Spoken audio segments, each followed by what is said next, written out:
Hello, hello. It is 7 o'clock on Thursday evening, which means it's time for Content and Cocktails, my weekly deep dive into all things video creation, video marketing, and all of the above. Um, I am Tom Stanhope, and I love to help business owners use video to grow their business.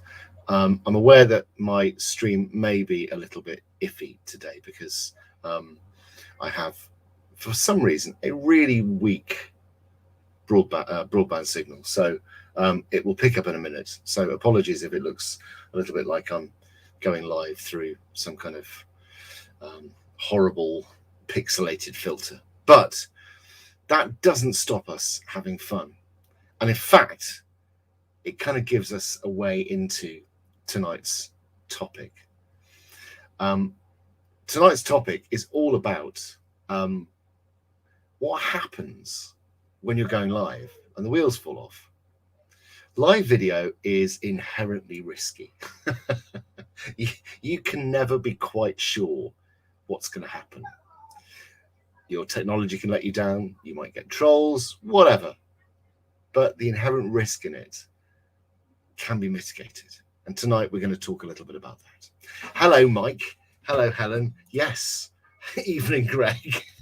So this morning, for those of you who are thinking, why is he calling? Why is Mike Boss calling Tom Greg?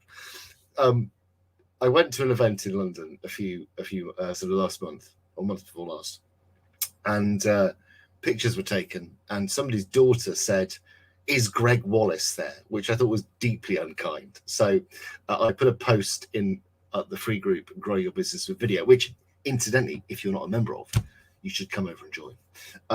I put a post in Grow Your Business with Video about celebrity lookalikes, and I was like, my celebrity lookalike is really not great. I am Video Productions Greg Wallace, which am I happy about? No. Did anybody ask for it? No. Did anybody need it? No. Is that what we're getting? Well, it seems yes. Yeah, so if you've never tuned into Content and Cocktails before, this is what it is. It's me chatting about all things video production, and really kind of taking a deep dive into it. But usually, always, give or take, a few occasions, always with a cocktail. And I will be drinking from a cocktail from 100 Cocktails by Bernard. This is the book I keep coming back to. It's a book that my grandfather gave to me, and I recently found an original dust cover, which is quite exciting. But tonight I'm going to be making a cocktail called the York cocktail, and the York is Scotch or Canada or Canadian whiskey, Italian vermouth, orange bitters, Angostura bitters, lemon peel juice, stirred over ice. So it's pretty straightforward, really, but it sounds quite nice. Like many of the cocktails in this book, it will be a sort of gravyish brown, which sort of suits the kind of late 1940s feel of the whole thing. Well, I say late 1940s. This book was first published in 1945, and my grandfather wrote an inscription, Neil Coxon, Madras, 1945, because he fought through to VJ Day and was out in I think a lot of the last few years the war was spent kind of pootling around the Indian Ocean. It was the kind of wartime experience which involved a cocktail book. So I don't know. So I will be mixing a York today, which Bernard, the author, describes as such: half fill a tumbler with broken ice, add the orange bitters, then add the Angostura bitters, the Italian vermouth, and the Scotch. Stir well and pass through a strainer into a cocktail glass. Serve with a dash of lemon peel juice on top. If you prefer the dry type of cocktail, you can use French vermouth in place of Italian. I will not be using that. I quite fancy a sweeter cocktail tonight, so That's what I'll be going for. So I'm going to make the cocktail now, and then we will get on to our topic for this evening, which is what happens when everything goes wrong when you're doing your lives. What happens when the wheels fall off? Like tonight. Look at that. Oh, this video. The video quality is crazily bad, and I have no idea why. I've tried restarting the stream a few times, but we're just going to have to. We're going to have to work with it. So, we've got. Where's my kit? Tumbler.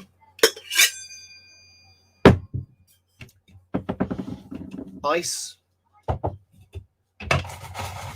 So I'm going to half fill my tumbler with broken ice, and then we are going to put in the the orange bitters. So I have here Fee Brothers West Indian orange bitters, which I got from the Plymouth Gin Distillery the other day. So we're gonna, what does it say? A couple of dashes? I don't know. 1 dash of orange bitters. So we're gonna put a dash of it sort of gives just a little orangey tang to it. 1 dash of orange bitters in. Doesn't feel like I gave a good enough dash there. There we go. So a dash of orange bitters. What else is there in there? A measure of Scotch, a Scotch or Canadian whiskey, measure of Italian vermouth. Yeah, okay. So we've got the Canada Club. I quite like the Canada Club whiskey for cocktails. I prefer it.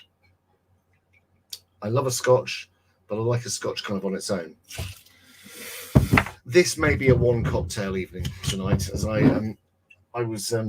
This might be the most middle class sentence I've ever said. I was making a risotto this evening, and I'd had a few glasses of wine with it, which was supposed to be cooking wine, but ended up being kind of tom wine as much as cooking wine. So Angostura bitters in there, the classic. What does it say now? It says stir well. Too much Pims at the polo. I'm not that push, Mike. Oh, shit. So we're going to give it a stir. Mike, I must say I'm really liking your videos on TikTok. How are they going?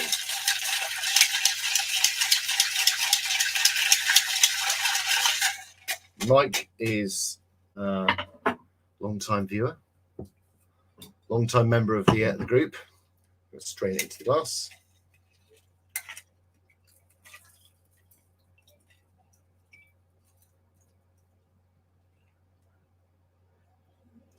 Yeah, as he says, very slowly, but content marketing is a long haul.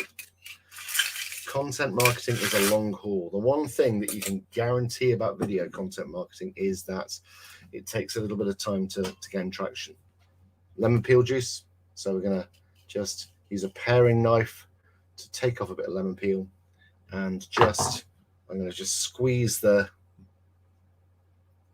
There we go. You can just, obviously you can't see it, but what I can see here is the oils from the lemon peel juice just sitting on top of the kind of the liquid. So I can see still that this stream is looking like a dog's dinner, but you know what? Hey, as Mike says, I'm no Kim Kardashian, albeit my bottom is of similar forms. I wouldn't like to say, Mike, but cheers to your, let's hope you break the internet.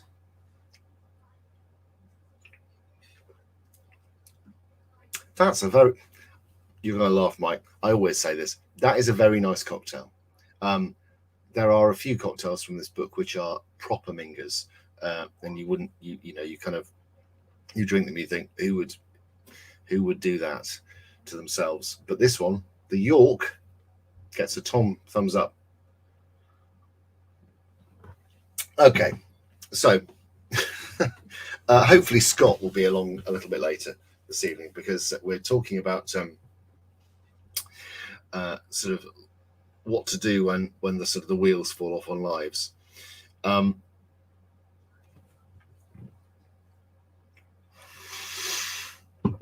Mike says, "What a surprise! Someone making a Baileys and cherry heads." It was, isn't that a brain hemorrhage or something like that? I seem to remember from the from student union days in the 90s, that was something like a brain hemorrhage. But what happens when the wheels fall off during your lives? I'm going to start off with a truism here. Live video is, by its nature, inherently risky.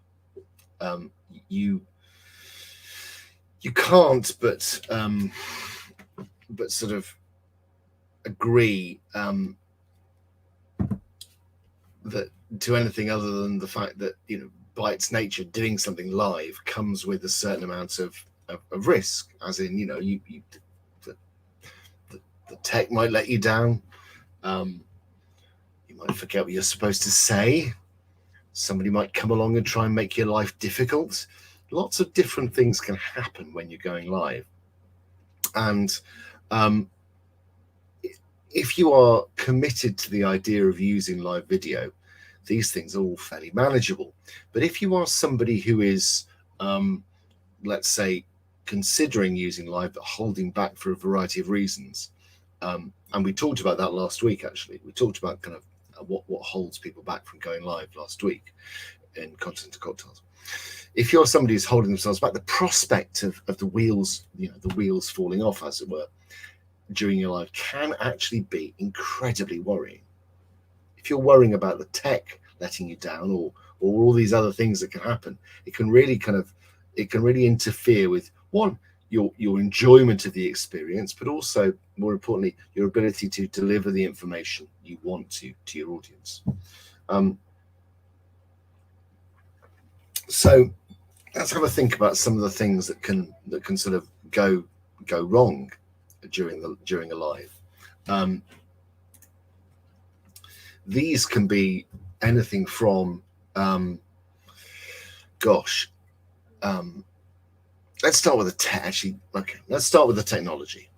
So doing live video can be as simple as you picking your phone up and pressing the go live button.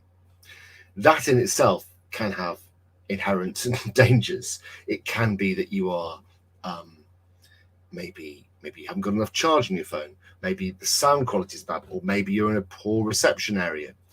There are things that are potential pitfalls that you can come across, even when doing something as simple as pressing go live on your phone.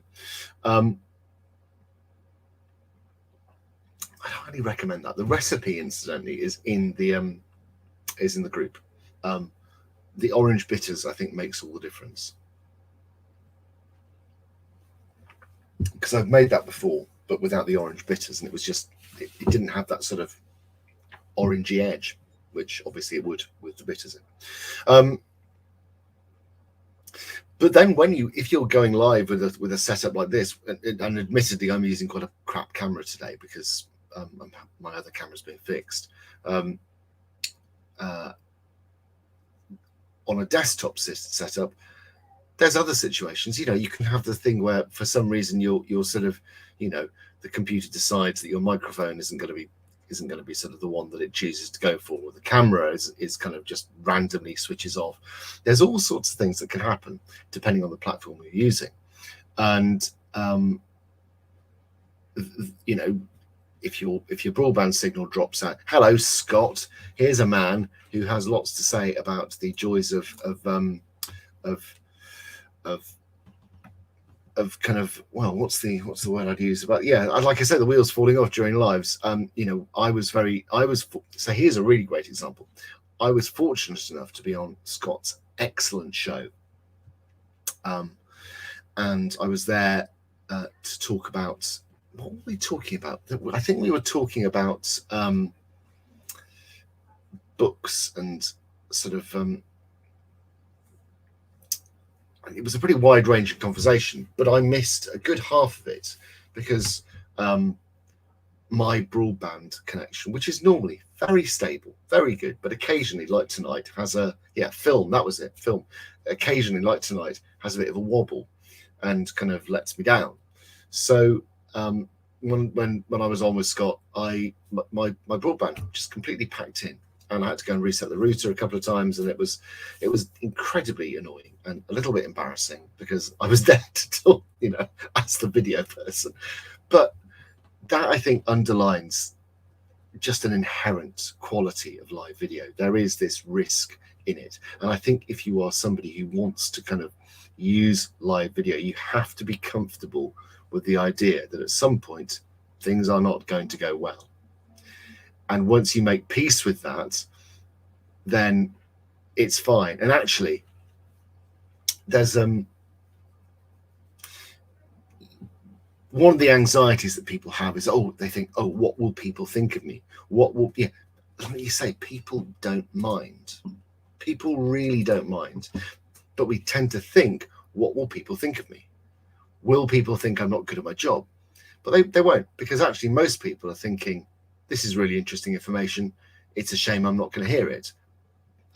But people accept that there is kind of an inherent sort of inherent risk in kind of going live, in as much that you can kind of, you can't do anything about the tech. If the tech lets you down, that is something that you can sort of you can put some safety nets in place. So for example, normally when I've got my primary camera here, what I have is I have two cameras set up, ready to go. I've got this camera, which is normally my secondary camera. So this is like quite an ancient Logitech camera, which is my backup. So if my primary camera, for whatever reason, packs in, I can flip over to this camera quite quickly. So there is a backup. So one of the ways I mitigate against that sort of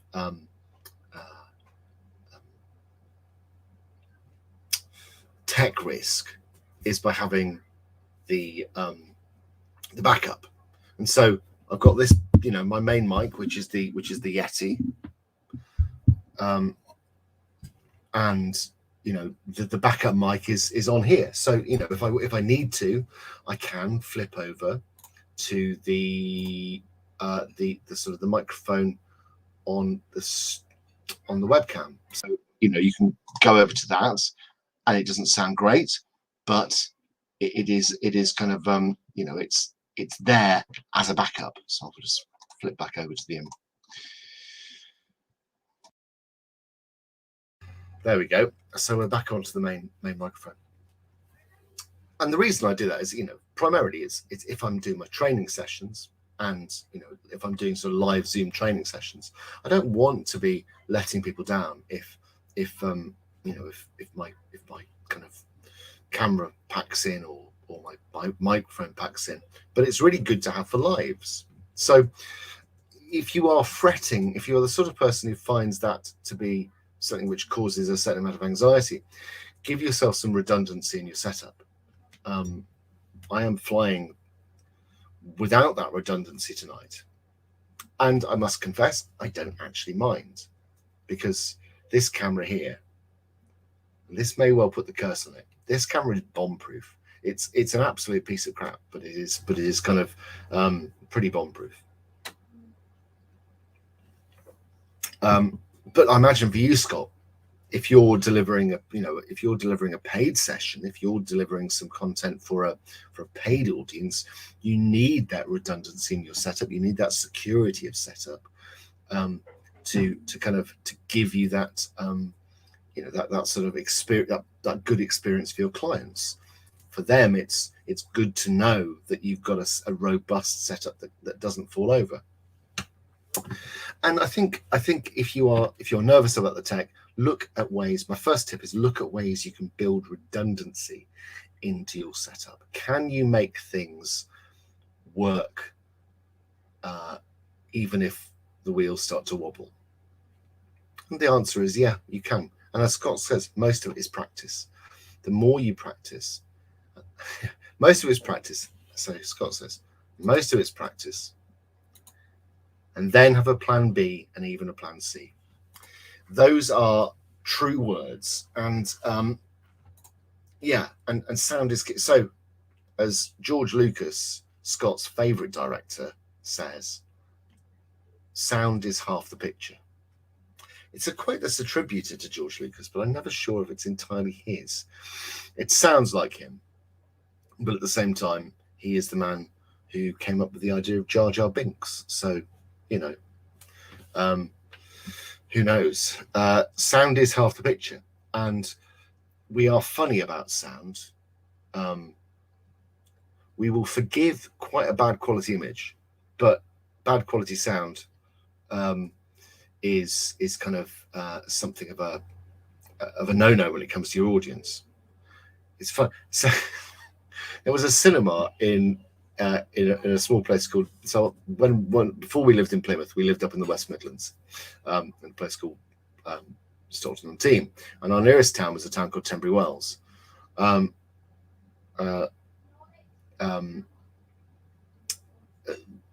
called Tenbury Wells, and in the town of Tenbury Wells was a small cinema which had been at great expense refitted quite lavishly, and it had the most amazing sound system in. And but there was something about the acoustics in the place. The seats were incredibly uncomfortable. The experience, the experience of seeing anything there was quite lackluster, apart from the sound. They'd really gone to town on the audio setup in that place. They had a top-notch projector and a really good sound setup, but everything else about the place was really uncomfortable. I think the seats were the same seats from the 1920s when the cinema, or the 1930s when the cinema was opened. It's kind of it's the Tenbury Regal. Go and have a look online. You'll see the kind of picture. It's a rather appealing kind of regional cinema. But I loved going there because the sound experience was really good. And I know that sounds really pretentious, But no, Scott, I think the problem is my bottom's just big.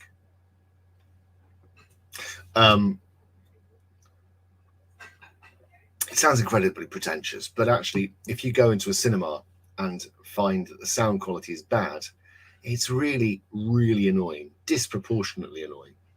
And I would kind of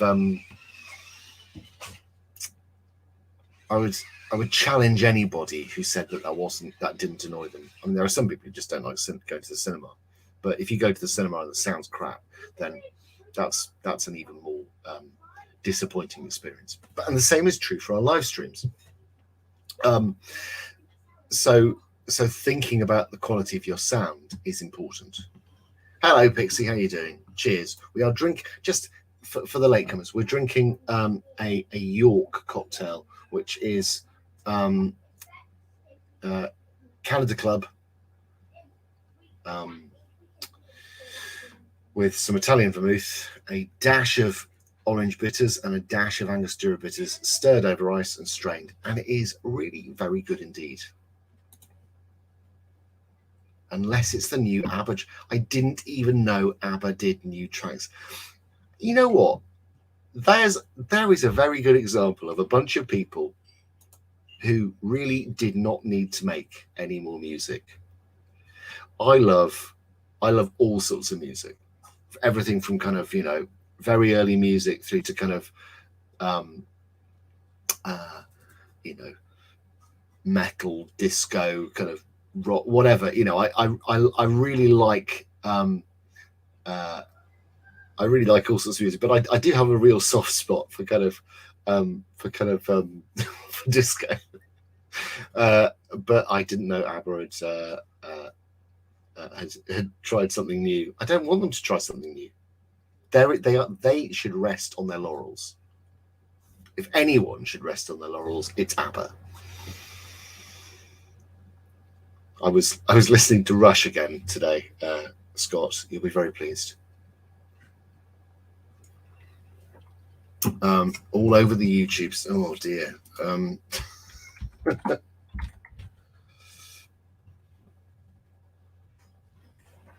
I'll have to check it out. It's probably going to make me weep, isn't it? Music indeed. I was listening to 2112. I was trying to get the kids interested in it, but they're like, "What's this?" I have a soft spot for that album because the drumming on it is amazing. Don't do it.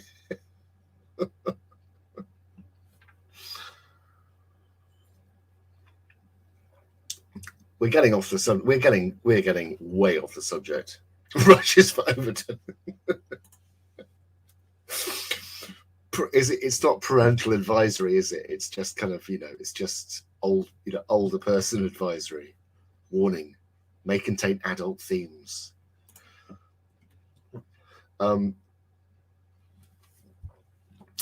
So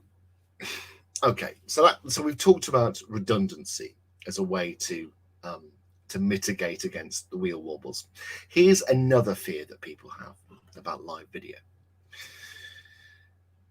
One of the things that people worry about is losing their place. What happens if I completely lose the plot? Something I've said, incidentally, frequently over my 43 years. What happens if I completely lose the plot? Well, that can be pretty bad. So I've got I played Motown to my niece a couple of years ago. She covered her ears and shouted, "It's just noise, Auntie." Well, it's a very good noise, isn't it?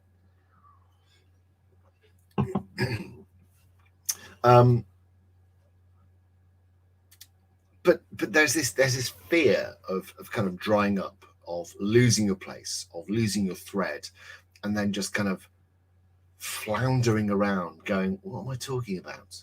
And I've done it, crikey. I had that fear when I was first starting.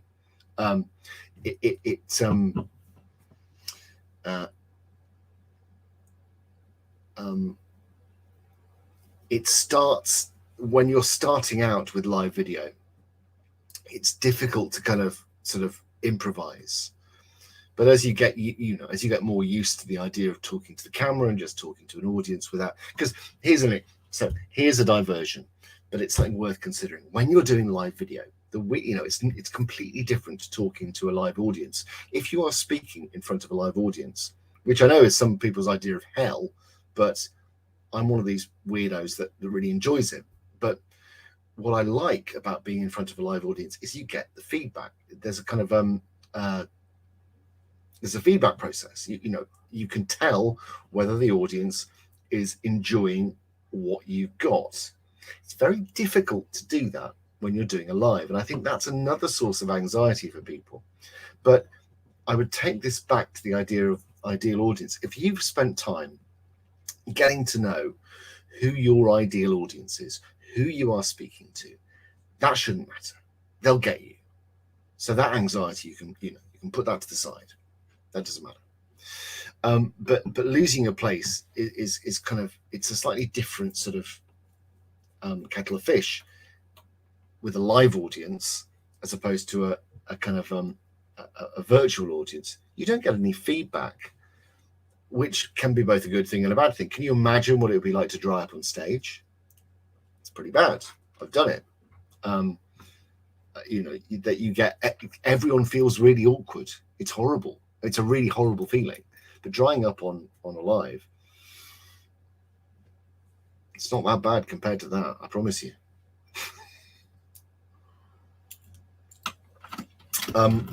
So how do we mitigate for this particular thing? The way you do that is by having a very clear plan. So making sure there is a bullet pointed structure. If you are going live and if you are worried about the idea of kind of drying up or losing your place, have a bullet pointed process to follow, a little roadmap that you can refer back to. So if you do find yourself losing your place, you can just look down and you can find your place and off you go again. Having, but very often I'll see people winging live video and they'll go, they're being told on a course very, very rightly that they need to be using live video to connect with their audience. to grow that sort of presence, to grow that visibility. But they're kind of just going for it, and they're going for it in a way that's unstructured, that doesn't have a plan behind it, that doesn't have that kind of that sort of that framework and architecture underpinning it. And without that, then you've got that risk.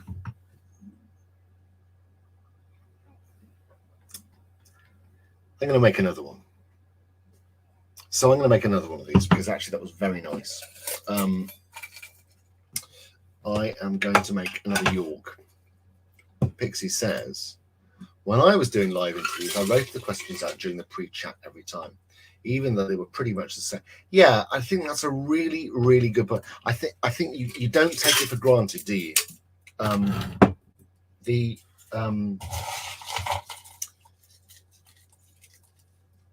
Particularly if you're doing interviews, I think there's a certain sense that you could, I think there's a feeling with interviews that, oh, I could just wing it. But actually what it comes down to very often is actually, if you're, I can't imagine that Tim Ferriss wings it, does he, when he's doing his interviews? I can't imagine that, anybody sort of with kind of who's a really good interviewer is winging it. But there is a tendency to wing interviews because people think, oh, it's just a conversation.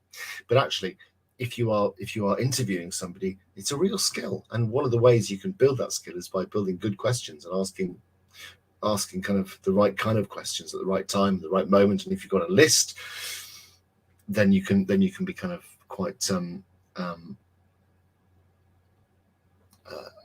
a bit more strategic with that.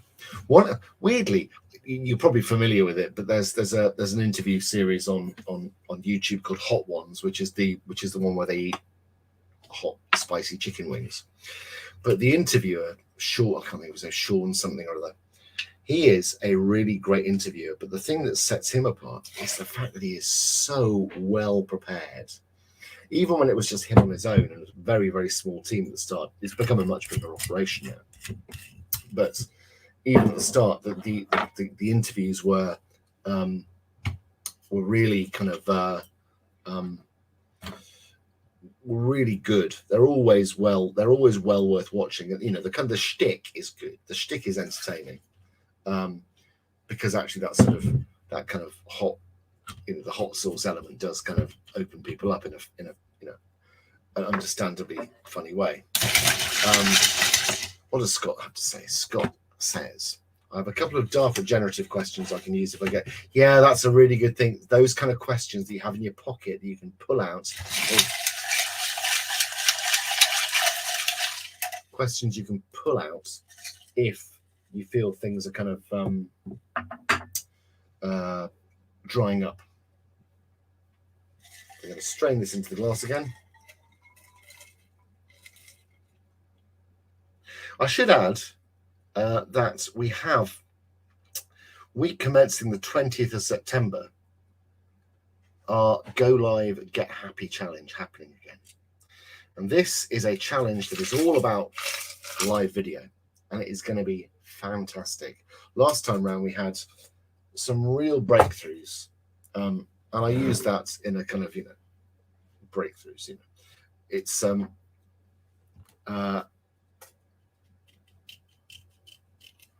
we had some people who'd never gone live before who have now gone on to embrace live video and actually use it to really, really put money on the bottom line in a very satisfying way. And there are people who didn't even go on to buy the course. There are people who just came along and took the knowledge and applied it and really, really got stuck in.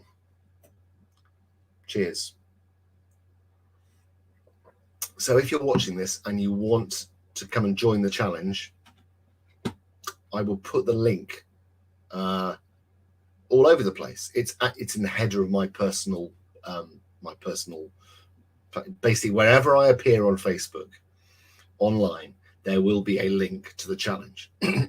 It's excuse me, it's videoacademy.co.uk/challenge2, and that's the number 2, challenge 2.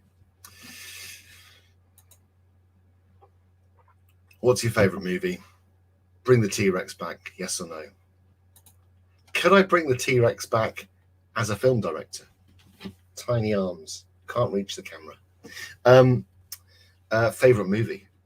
Now you got me thinking. Favorite movie? Blade Runner. Although I just recently rewatched, and this is a hot take.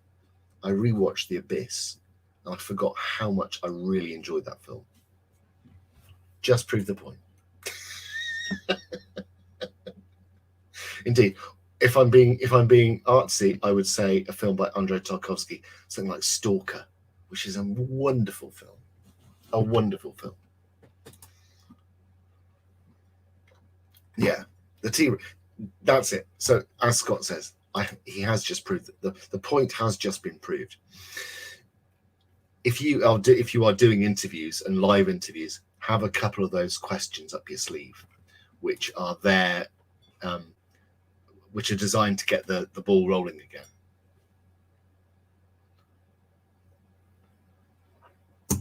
You know what? I'm so glad you say June, because we're going to detour warning here.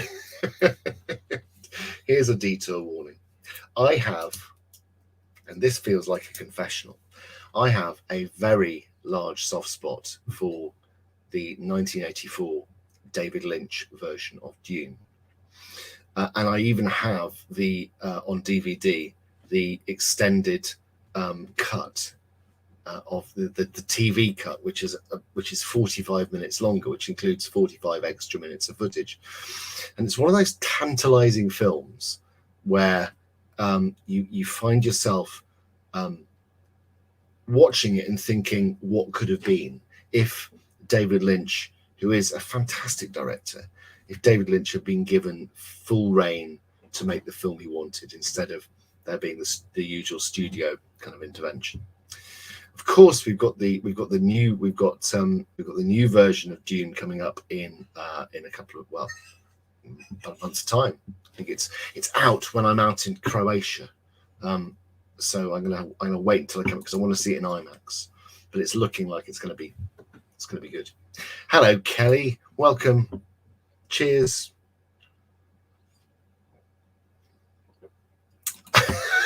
Scott, you're the only other person I know who has that, but you are also the only other person who I would have expected to have had that. Thank you so much. That's really pleasing. But what I love about that film is the design. The production design is just perfect. It's a great example of a beautifully realized project from a visual point of view, but from a, in fact, the casting, generally speaking, the casting is great as well. But it's let down by being made at a point in time where the effects can't capture the scope of it, and the sort of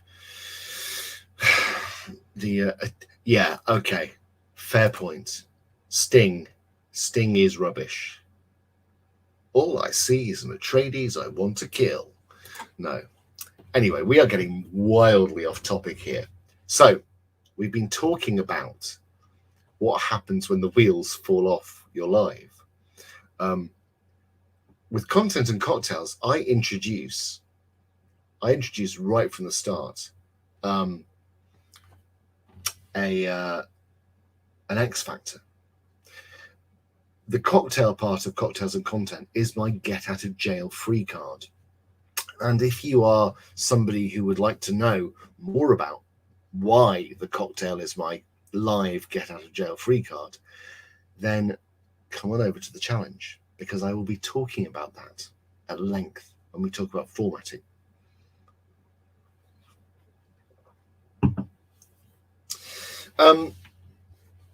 Go on, hit me with some questions. Hit me with some questions about live video or Dune or anything. Really anything. I'm in a garrulous mood tonight. I'm feeling quite upbeat. I've been sat in front of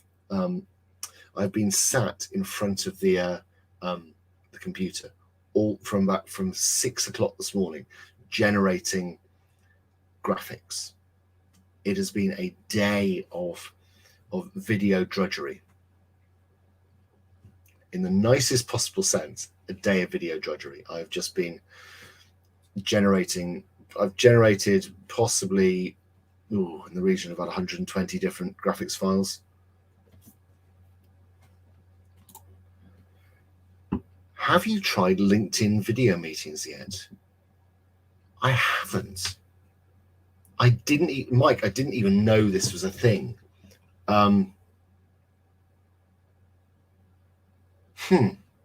No. Gosh, I didn't know. I really didn't know that was a thing. I will have to look into that because I do not know anything about that. Fascinating. Have you been using it? I'd be very interested to know what, if anything, the kind of the results are. Yeah, Zoom annoys me. I feel like Zoom is annoying because it feels like it's the only game in town sometimes. But it's a bit. You're right. The video quality is a bit pants sometimes on Zoom. Yeah, I know, Mike. You've set the video cat amongst the pigeons. We are agog. I'm going to go and yeah. No, I'm not. I use it because it's, everyone understands it, but I use it because I can put links into. But actually, if there is a Zoom function on LinkedIn, Mike is kind of Mr. LinkedIn. The boss man is a LinkedIn boy, LinkedIn lad.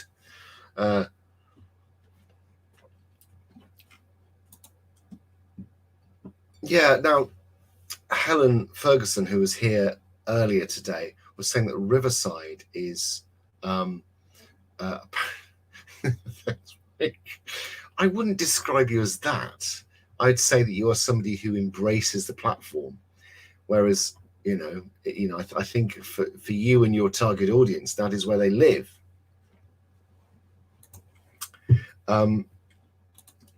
It does make it harder than it needs to. So I think Zoom feels like it's working on architecture that's kind of maybe a few years sort of behind the curve, and it feels to me like that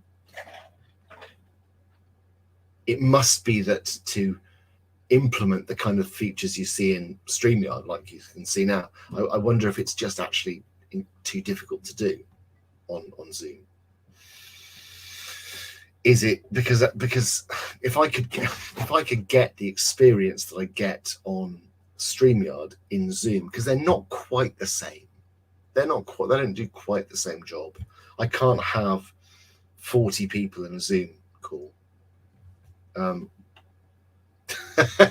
No, you see, Scott, OBS.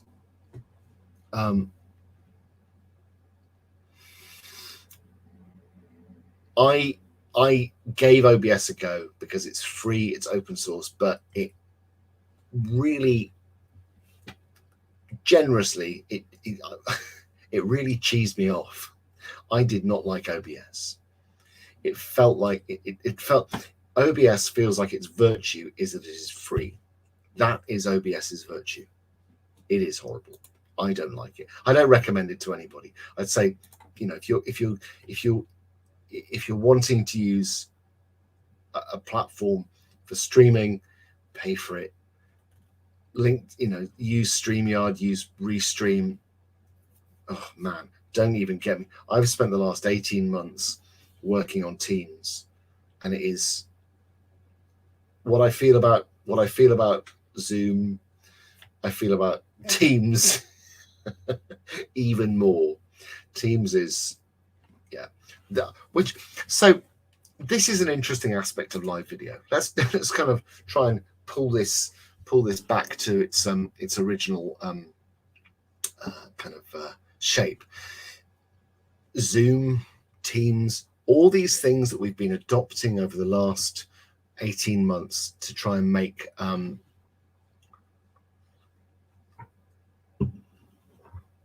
to make our everyday working life kind of work. We've used them because we've had to. And some of these platforms, like Zoom, feel like they are not quite fit for purpose. They're good, but they're not good enough. It kind of, but I wonder. I'm really interested in the LinkedIn platform now, Mike, because I'm gonna have to have a look at it, because is it like a feature inherent in the platform, or is this kind of something you have to pay for, as you get access to as a LinkedIn Pro user? Because are you a LinkedIn Pro user, Mike? I don't know if that's what is that what it's called? I don't even know if it's called that. So Mike is not so Mike says, so is anyone using TikTok successfully, and any advice on hashtags, etc., to get videos seen? I just chuck stuff up on TikTok, because I have content. So I put it up on there, and they on average. Let's have a look. Let's see what we've got here. TikTok, jeepers.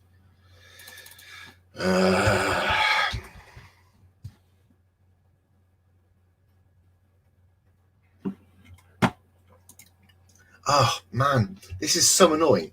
I would dearly love to be able to use LinkedIn Live, because it is a platform full of people that I want to be talking to that need help with video. But I even reached out to LinkedIn on Twitter, and they said, "Oh yeah, we'll sort it out for you," but it never got dealt with. I was kind of, they raised me. It was like, "We've raised you a ticket. We're going to help you get this sorted really quickly." I was like, if you give me access, I will be live on there all the time. And they're like, "Oh, brilliant, great, we'll sort it out for you." And it never happened. It never happened. Yeah, my TikTok views. So the most views I've ever got on TikTok. Wait for it. This is pretty staggering stuff. I got 626 views. TikTok is inconsistent. I post a video of my thinking of my nose. What? That's crazy.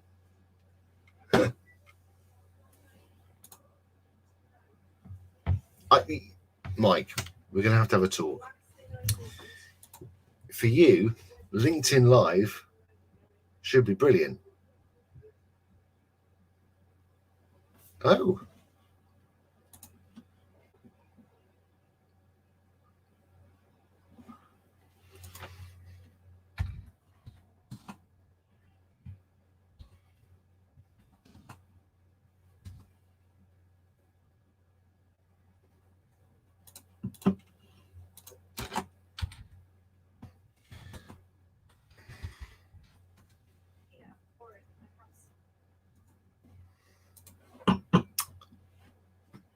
Why do you think that is?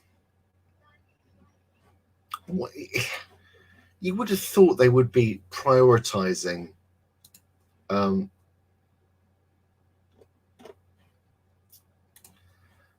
you would have thought they would be sort of prioritizing live video, because that is weird. I don't know why that would be. SSI, Social Selling Index, for those of you who kind of, it's hang on, let me just pull up.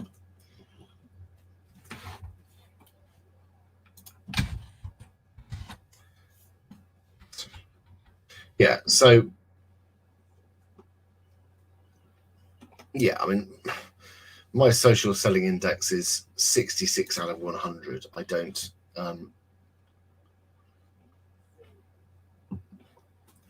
it's weird, isn't it? I don't know. I mean, what that means. Kelly, the LinkedIn algorithm is weird, isn't it? Some posts on there that I mean, about 2.5 years ago, I did a flurry of video content on there to test out how the algorithm was performing. and it sort of it performed really, really well, and I got some jobs out of it, and it worked well, and then it all of a sudden just kind of it fell off a cliff. I was doing nothing different. I was doing the same thing, and all of a sudden, it fell off a cliff. Before video, it was always overrated. That's weird, isn't it? I don't understand it. You would have thought that LinkedIn would be prioritizing video. Yeah, and so LinkedIn views have dropped a lot recently. I've seen some of the video content I've put in there has been double digits, when it was before, when I was doing it, it was into 4 or 5. Some of them nudged into 5 digits, which, and admittedly, that sort of new features get promoted and sort of algorithmically bumped. But LinkedIn, I love it in many ways, but I would use the features if I could, but that's a really good point, Kelly. It wasn't set up for this originally, though. That's very true. It's kind of, it feels like LinkedIn is kind of, it's kind of, it sees somebody else doing something, goes, oh, we should be doing short form video. We should be doing stories, or we should be doing lives. We should be doing live video. And they nail on another feature. And, what happens is that you get all the sort of, LinkedIn police going, oh no, you shouldn't be doing this. The LinkedIn police turn up and go, no, this is a business platform. We shouldn't be doing things like, showing our faces or getting to know people. We don't want any of that, please. No personality, just the ability to leave passive aggressive comments on other people's posts, please. That's what we want. So yeah, I kind of want them to get their act together. As problematic as Facebook is, in many ways, without Facebook,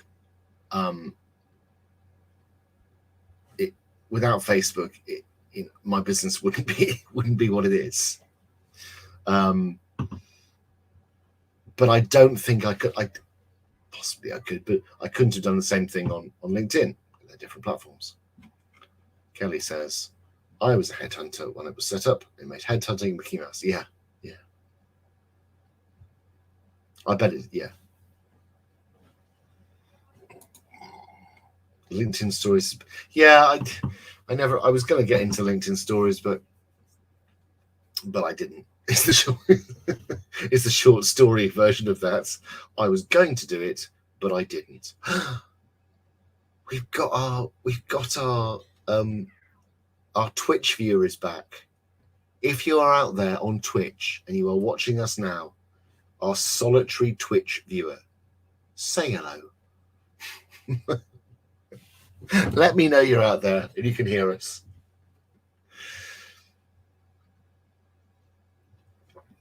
So yeah, okay. Real talk time. Scott has got a flipping huge group. So I use my Facebook group to develop my audience, to share information, to tell people about, to give people free stuff around video content marketing creation. But I also use it, and I've never been sort of shy about this fact, I also use it to sell. My little group of 800, Scott has got an enormous group of 10,000 people.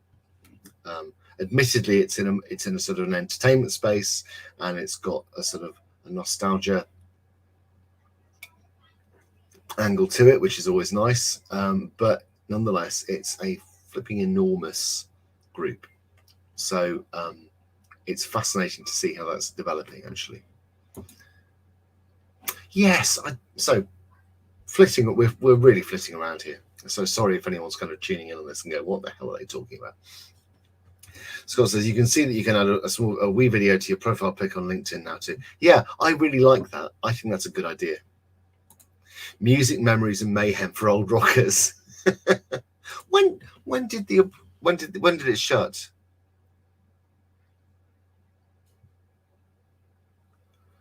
Go on. There we go. Scott, you can field this one. What does Scott do in this enormous group? I think you just talk about music acts, don't you? You can 85. God, yeah.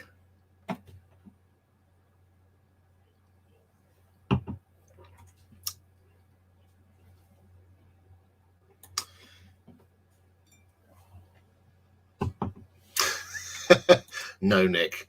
No. This is a pro level cocktail, and the third one would be problematic. In fact, it's grief. It's 5 minutes to 8. I've had two, and it's kind of yeah. I'm feeling pretty good about the world. I don't think there's much quality left in me this evening. We're not on number 3 yet, but we are on.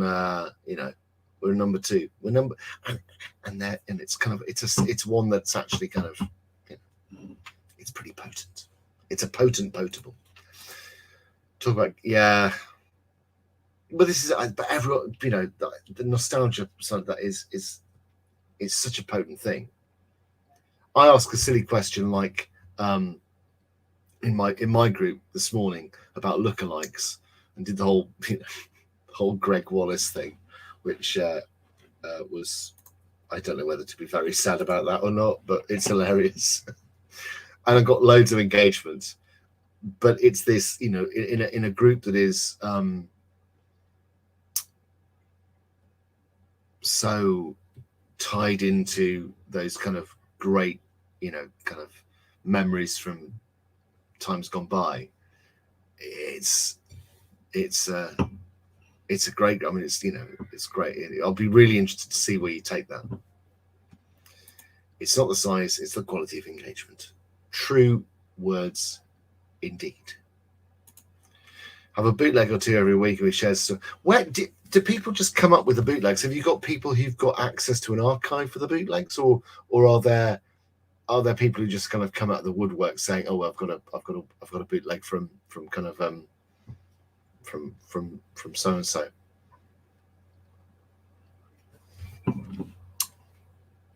Yeah, the Greg Wallace factor.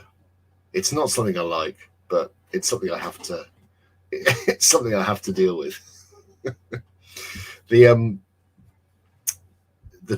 Twitter pictures of him doing his lockdown workouts from last year, they really don't help matters. A live event in December, amazing. Wow, that's great.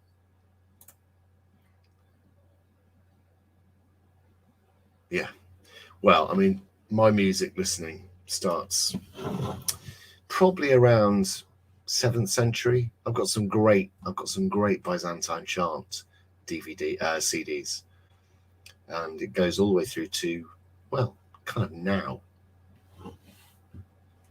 Wow, 70 tickets sold this morning. Wonderful. That's great. That's great to hear, because that's really interesting, because you've used live video to grow this kind of this engaged audience, and you're now kind of able to turn that engaged audience into live events, but it's passion driven. I think that's what I really like about this.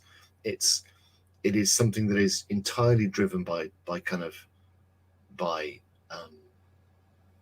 something that you derive great pleasure from, and I think that's where the sort of, as they say, that's where the magic happens. Brilliant. That's amazing. That sounds great fun.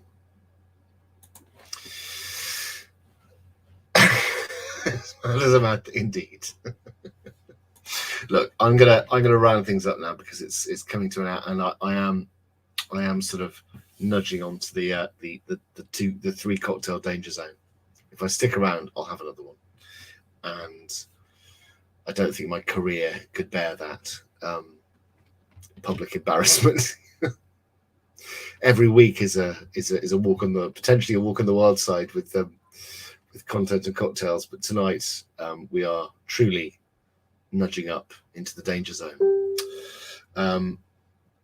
Look, if I was going to sum up everything we've talked about this week,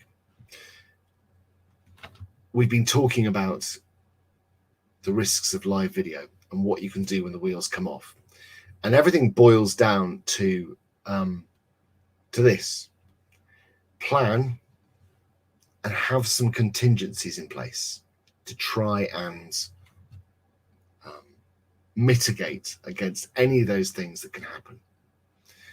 Like all kind of live endeavors, you've got to accept a certain amount of risk, but you can put things in place to make sure that if things do, then you've got systems, processes, tech in place that will make sure that it's a smooth ride over the bumps, as opposed to a bumpy ride that makes the wheels fall off. This is the point where I have to walk away. Guys, thank you very much. You've been a wonderful crowd tonight. A wonderful crowd. What a ridiculous thing to say. A wonderful group this evening. Thank you so much for being intelligent, witty, funny, insightful, etc., etc. I will see you again next week, but do not forget to sign up for the Go Live Get Happy Challenge, which starts on the 20th of September. I bid you good night. See you next week. Bye-bye.